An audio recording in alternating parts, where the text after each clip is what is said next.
नमस्कार, आप देख रहे हैं NBC 24। मैं हूं आकांक्षा प्रिया। रूसी हमले से बचकर यूक्रेन से लौटा मेडिकल का छात्र मोहम्मद जैद बीती रात अपने घर बिलासपुर पहुंच गया है। उसे सही सलामत देखकर उसके परिजन फूले नहीं समा रहे हैं। सुबह होते ही उसकी सलामती की दुआ करने वाले पड़ोसी एवं ग्रामीणों की भीड़ उसके घर पर जुटी थी। पेशे से शिक्षक उसके अब्बू मोहम्मद गुलाब एवं अम्मी समेत दादी, फूफी, फूफा एवं चाचा आदि अपने जिगर के टुकड़े को देखकर बहुत खुश थे। मोहम्मद जैद ने बताया कि वो पश्चिमी यूक्रेन के इवानो फ्रैंकिव्स्क नेशनल मेडिकल यूनिवर्सिटी में फर्स्ट ईयर का छात्र है। उसकी पढ़ाई बिना टेंशन के ऑफलाइन चल रही थी, पर अचानक 24 फरवरी को एकाएक पढ़ाई को ऑनलाइन शिफ्ट कर दिया गया। फिर उसी दिन रूस ने इवानो फ्रैंकिव्स्क शहर के एयरपोर्ट पर मिसाइल से हमला कर दिया था। हालांकि हमले के बाद भी वहां के लोग एवं भारतीय स्टूडेंट के बीच अफरा तफरी नहीं मची थी। हाँ, लोग थोड़े बहुत चिंतित जरूर थे और खाने पीने की चीजें भी मिल रही थी। विदेश मंत्रालय की एडवाइजरी के अनुसार वे अन्य भारतीय मेडिकल छात्रों के साथ बस से रोमानिया पहुंचे। इसके लिए प्रत्येक छात्र को 4-4 हजार रुपए का भाड़ा चुकाना पड़ा। रोमानिया में भारत की तरफ से सभी सुविधाएं दी गई थी। सरकारी खर्चे से ही वे हवाई जहाज से रोमानिया से दिल्ली से फिर दरभंगा पहुंचा।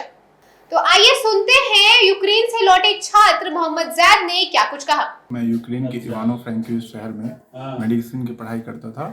इवानो फ्रैंकिव्स्क नेशनल मेडिकल यूनिवर्सिटी में हमारी क्लासेस ऑफलाइन चल रही थी, नॉर्मली जैसे चलती है, और वार्ड से एक दिन पहले हमारी क्लासेस ऑनलाइन हुई थी और हम घर आने के लिए हम लोग टिकट देख रहे थे कि अब ऑनलाइन क्लास हो गई तो अब घर जाना है।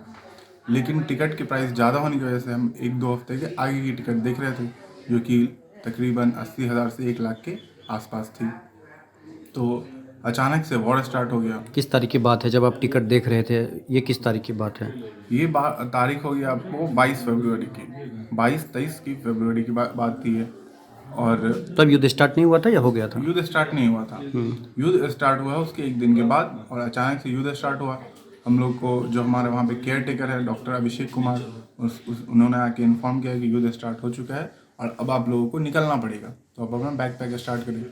सबसे पहले तो मैंने अपने सारे डॉक्यूमेंट्स इकट्ठे किए और उसे अपने एक बैग में डाल लिया, और फिर उनकी मदद से हम लोगों ने अपना एक प्राइवेट बस बुक किया, जिनके हर पर स्टूडेंट पे 4,000 रुपये खर्च आए, और वहाँ से हम लोग रोमानिया बॉर्डर के लिए निकले। रास्ते में हम लोगों को कोई परेशानी नहीं हुई। हम लोग बस पे झंडे इंडियन फ्लैग लगा करके, सब लोग अपने अपने बॉडी पे इंडियन फ्लैग लगा करके बस में बैठे और वहाँ से रोमानिया बॉर्डर के लिए निकले। बॉर्डर पे आने के बाद वहाँ पे इंडियन एम्बेसी की कोई आदमी थे नहीं, हम लोगों को खुद से ही बॉर्डर क्रॉस करना पड़ा, और बॉर्डर क्रॉस करके हम लोग रोमानिया कंट्री में पहुँच गए, जहाँ पे इंडियन एम्बेसी से हम लोगों की मुलाकात हुई और उन्होंने वहाँ से एयरपोर्ट ले गए। वहाँ से फ़्लाइट का सारा खर्चा, खाने पीने का कोई दिक्कत परेशानी नहीं हुई। इंडियन एम्बेसी की सारी रिस्पॉन्सिबिलिटी थी, और इस तरह से हम लोग दिल्ली पहुँच गए और दिल्ली से यहाँ दरभंगा आ गया। मानी लग रही थी कि आपको डर नहीं लग रहा था?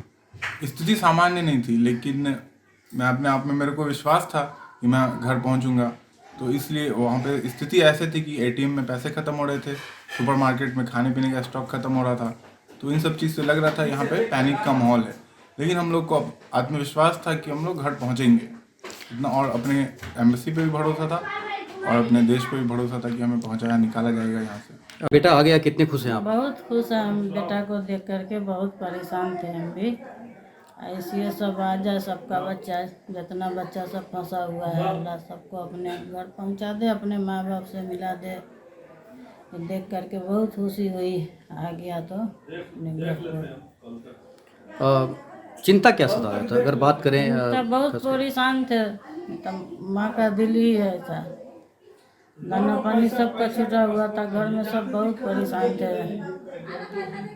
आ गया तो सुना, तो यहाँ आ गया है रोमानिया, तब जाके सुकून हुआ कुछ। फिर अपने यहाँ आ गया है, फिर यहाँ देख करके बहुत खुशी हुई।